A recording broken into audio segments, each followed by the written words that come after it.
Abagala abalungi kitalo nnyo kitalo ddala ekyokuvibwako omuyimbi waffe omuntu w'abantu omukyala ow'ekisa omukyala ayagaliza omukyala omukozi omukyala astrugglinze n'obulamu okuva we yalwala paka Mukama Katonda wamujjuludde kitalo nnyo kitalo ddala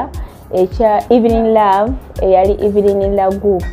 Mukama Katonda tusaba omwoyo gwo agulamuze kisa bugenzo okukya nga babika Evelyn Love omukyala oyo abadde n'ekivulu kye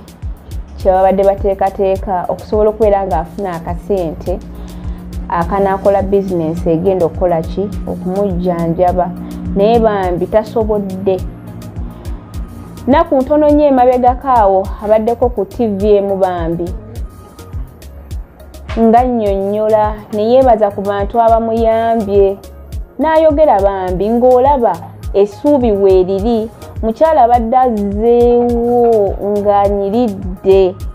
naye ate ekyennaku abantu abadde atandise otuwakaza ku matema nga tugamba Evelyn bambi agenda kukola ki kuwona oba kati awonye ng'olaba naye bambi ayogeza maanyi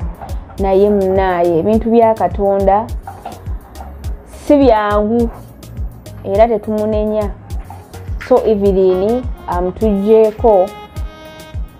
era amututte nsaasira bambi abafamile ya Evelyn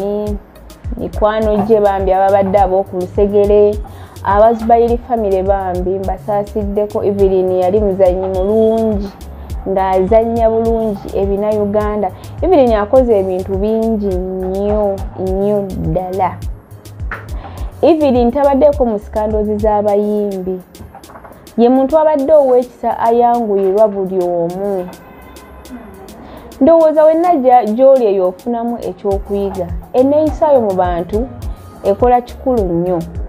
kubanga Evelyn okuva we yalwala ne yejjanjaba n'atuuka we yatuuse n'alaba nga takyesobola abantu bajjanjabye Evelyn era buli omu akutte kyasobola najjanjaba Evelyn Love bambi weebale nnyo weebalire ddala Mukama Katonda akuddizeewo lwakuba bambi tetusobodde kubaako na muntu waffe oyo gwe tujjanjabidde ebbanga eddene omukazi astruglinze n'obulamu Evelyn alwadde azirise mwenna embeera ye mugimanye era mubadde mugiraba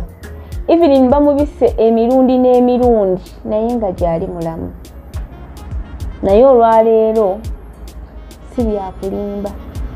bituufu Evelyn agenze rest in peace bambi Mukama Katonda akuwummuze emirembe akusonyiwa ebyakusobako akuggulirawo emiryango gy'ejjana buli kimu osange nga kitangaavu buli omu yenna gwe wayamba Mukama Katonda atunuulire ebyo obeere mu ggulu Evelyn akusonyiwe buli kimu kyonna kubanga tewali atasobya naye Mukama Katonda akutusonyiire ate naffe atusonyiwe nsaasidde nnyo eggwanga nsaasidde nnyo abayimbi industry y'abayimbi bambi Evelyn mwabadde bangi bavuddeyo tubalabye n'abatavuddeeyo nabo gye bali naye era nga mu kuziika bajja kujja kubanga omufu ayanguyirwa nnyo okusinga ate omuntu omulamu so kitalo nnyo kitalo ddala ekya Evelyn Love